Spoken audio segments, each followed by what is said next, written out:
75 minutes. We've asked you for some player ratings overall, Ali. I thought Emi Martinez might be higher, actually. I thought he might get a 10, considering what he did in the penalty shootout and that save. Well, he did get a 9. I know, but... Right? Okay, so it's not far off. And the reason that he doesn't get a 10, and Emiliano Martinez himself said it in a post-game interview as he was in tears, that he was disappointed in the fact that he gave up 3 goals with 3 shots on goal by France. And so if he's disappointed, who am I to take it away from him? So instead of a 10, he gets a 9. The back line was really, really good for long periods of time, but they got really disconnected in the end, and that's why they all get 7s across the board. I would say that the midfield for Argentina for 75 minutes, they were excellent, outstanding, one of a kind, special, but it was only for 75 minutes, and so they lost control. That's why they don't get 10s across the board. They get 9s. Di Maria does get a 10 because he wasn't involved in part of that midfield.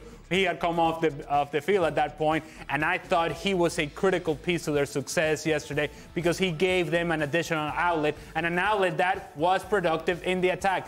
The level of activity of Julián Álvarez gives freedom to Lionel Messi to do everything that he does. And Lionel Messi, of course, comes up with a 10 because he delivered in the biggest moment of his career. Ian, were you surprised how good Argentina were for so much of this game?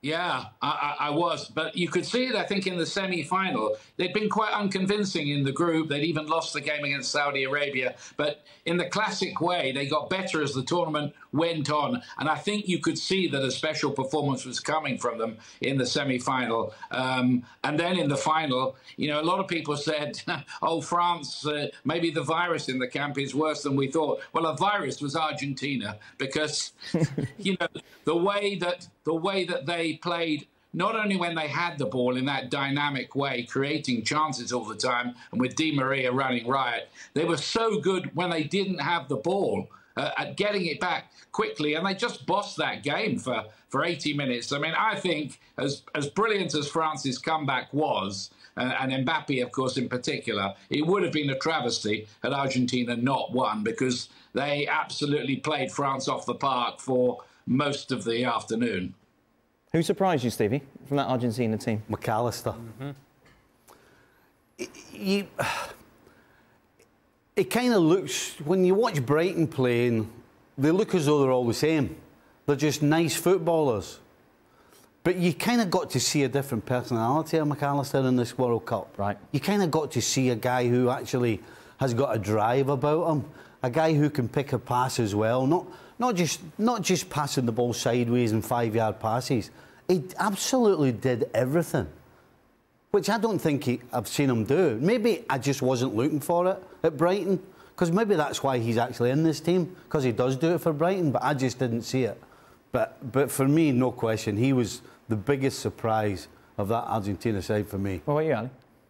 Well, McAllister is an obvious name, and that is the best example of a player who elevates his game in the World Cup. That the World Cup has that effect on some players. Some players are pushed down by the pressure, some are elevated. And in this case, McAllister did that and more for Argentina. I would also say Enzo Fernandez was a player who not even Scaloni thought would have this sort of impact for this team. Because given what Argentina's start to the tournament had been, they had to make changes, and Enzo Fernandez was one of those changes.